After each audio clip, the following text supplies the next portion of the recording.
사랑하는 성도 여러분, 여러분들의 삶 속에 하나님의 은혜와 하나님의 축복이 늘 함께 하실 수 있기를 주님의 이름으로 간절히 축원합니다. 우리는 감사의 달을 맞이해서 하나님이 주셨던 하나님의 은혜와 또 한 해 동안 있었던 하나님의 풍성한 은혜들을 기억하면서 감사할 수 없는 환경과 상황을 맞이하고 있는 욥이라고 하는 사람의 일생과 삶을 통해서 이러한 삶의 자리와 고난 속에서도 우리가 어떻게 하면 하나님께 감사하며 또 이러한 감사를 누릴 수 있는가에 대한 메시지를 욥기를 통해서 함께 나누고 있습니다. 오늘 본문에 기록되어져 있는 욥기 27장 1절로 12절까지 기록되어져 있는 하나님의 말씀을 통해서 계속된 욥의 탄식과 욥의 고백을 통해 이 시대를 살아가는 우리들이 하나님 앞에 가져야 할 신앙의 태도와 삶의 모습은 무엇인지 본문이 기록하고 있는 말씀을 통해서 함께 나눠보기를 원합니다.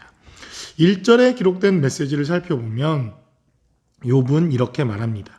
욥이 또 풍자하여 이르되, 풍자라고 하는 것 두 가지 의미가 있습니다. 뭔가 직설적으로 어떠한 사실과 일에 대해서 이야기하기 어려울 때 우리는 이 풍자라고 하는 혹은 비유라고 하는 이러한 것을 통하여 메시지를 전달하고 혹은 메시지를 나누는 이러한 삶의 태도와 모습들이 있는 것을 보게 됩니다. 또 한 가지 풍자라고 하는 것은 무엇입니까?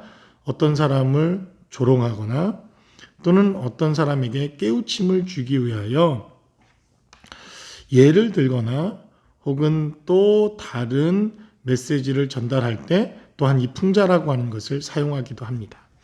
그래서 예전 사람의 신분이 계급으로 나누어졌던 이러한 때에 사실 상전과 종의 관계, 이러한 관계가 있을 때에 윗사람들 또 왕을 조롱하거나 비난하는 것은 쉽지 않았습니다.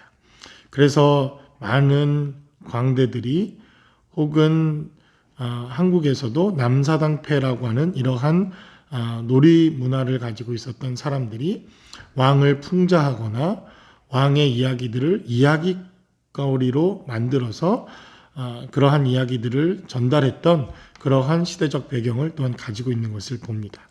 그러니까 욥은 욥기 25장에 기록되어져 있는 수아 사람 빌닷이라고 하는 사람이 욥을 공격하고 욥에 대한 인격적인 모독을 전달하고 욥에 대한 잘못된 메시지를 전달하는 것에 대하여 욥은 또 27장에서 그를 공격하거나 혹은 그에게 교훈을 전달하거나 그에게 새로운 메시지를 전하기 위해 오늘 기록된 이 메시지를 풍자하여 하나님의 말씀을 전했다. 이렇게 욥기 27장 1절은 시작하는 것을 보게 됩니다.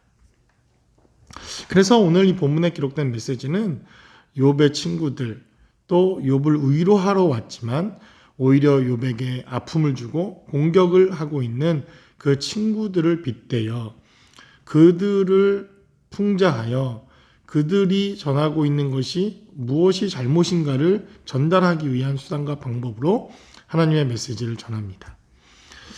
이러한 욥의 메시지를 통해서 욥은 대단히 결단과 또 하나님에 대한 자신의 마음을 표현하는 것을 보게 됩니다. 특별히 5절과 6절은 이렇게 증가하는 것을 봅니다. 나는 결코 너희를 옳다 하지 아니하겠고 내가 죽기 전에 나의 온전함을 버리지 아니할 것이다. 욥의 결단입니다. 그는 자신의 고통과 고난 속에서 죽음이라고 하는 가장 극단적인 고통의 시간들을 언급하면서 결단코 자신의 마음이 자신의 온전함이 하나님을 향한 자신의 태도가 변하지 아니할 것이라고 하는 결단을 내리게 됩니다. 6절에 기록된 대로 내가 내 공의를 굳게 잡고 놓지 아니하리니 내 마음이 나의 생애를 비웃지 아니하리라. 그가 이렇게 결단하여 삶을 살면 그 마지막 삶이 초라하거나 그가 후회하는 인생이 되지 않을 것이라고 하는 이러한 결단이 그의 삶 가운데 있는 것을 봅니다. 그래서 6절에 기록된 대로 내가 내 공의를 굳게 잡고 놓지 아니할 것이다. 사실 이러한 고백과 결단이 우리 삶 가운데도 필요합니다. 삶을 살다 보면 하나님의 말씀을 놓칠 때도 있고 하나님의 말씀대로 살아가지 못할 때도 있습니다. 하나님의 메시지를 놓치고 살아가면 우리는 언제든지 넘어지고 낙심하고 낭망할 수 있는 것이 인간의 연약함입니다. 그럴 때마다 욥이 고백했던 이 결단과 고백의 메시지가 우리 삶 가운데 들려올 수 있다고 한다면 우리는 이 삶의 모습을 통해서도 하나님이 주시는 은혜들을 우리가 발견할 수 있을 줄로 생각합니다. 특별히 6절에 기록된 대로 내가 내 공의를 굳게 잡을 것이다. 놓지 않을 것이다. 이러한 결단이 필요하다고 생각되어집니다. 8절에 기록된 메시지를 살펴보면 그가 이렇게 결단한 이유가 있는 것을 봅니다.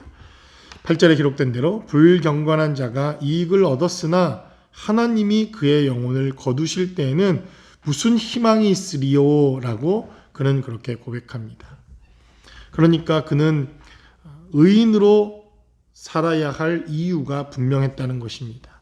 그는 육체에 마지막이 있다는 것을 알았고 그 마지막 때에 하나님 앞에 경건하지 못한 자가 받을 최후의 심판과 최후의 하나님의 모습이 어떻게 결정되는가 하는 것에 대한 분명한 하나님이 주시는 은혜들이 그 삶 가운데 있었기에 그는 결단하고 결심하고 하나님의 뜻대로 살아가기로 그는 마지막까지 고백했다는 것입니다. 8절에 기록된 대로 악인의 최후를 그는 알았기에 그가 마지막까지 하나님의 말씀을 붙들고 살아갈 것에 대한 도전과 결단이 있었음을 성경은 그렇게 증거합니다. 그래서 9절에 기록된 대로 혼란이 그에게 닥칠 때에 하나님이 어찌 그의 부르짖음을 들으시랴. 악인의 최후는 그렇다는 것입니다. 마지막 때에 하나님께 부르짖어도 그 악인의 음성을 듣지 않으시는 하나님을 그는 알았기에 그가 육체가 있는 동안 비록 고난 가운데 있다 할지라도 이유를 알 수 없는 고난과 이유를 알 수 없는 혼란을 당하고 있는 상황에서도 그는 결단코 하나님의 은혜를 놓지 않겠다고 그는 결심합니다. 11절과 12절에 기록된 대로 하나님의 솜씨를 내가 너희에게 가르칠 것이요 전능자에게 있는 것을 내가 숨기지 아니할 것이다 라고 고백합니다.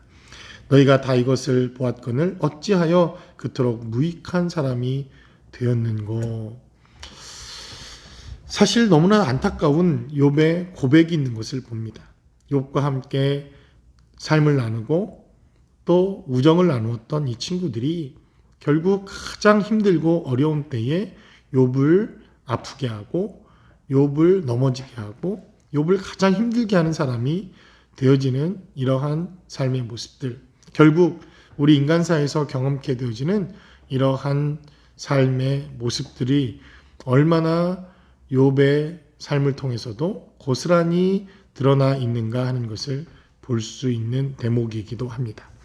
그러므로 우리에게도 이러한 결단이 없다고 한다면 언제든지 우리의 삶 속에서 이러한 고난과 아픔과 어려움들을 경험할 수 있는 것이 우리 인간의 인생이요 삶의 모습이라고 하는 것을 우리가 깨닫고 오늘 하나님이 주시는 은혜의 삶 속에서 우리가 결단하며 주님 앞에 나아가야 하는 삶의 태도와 모습은 무엇인지 여러분들의 삶 속에서도 하나님 앞에 결단하고 또 믿음으로 굳건히 삶을 살아내실 수 있는 저와 여러분들의 삶의 자리가 모두 되실 수 있기를 주님의 이름으로 간절히 축원합니다.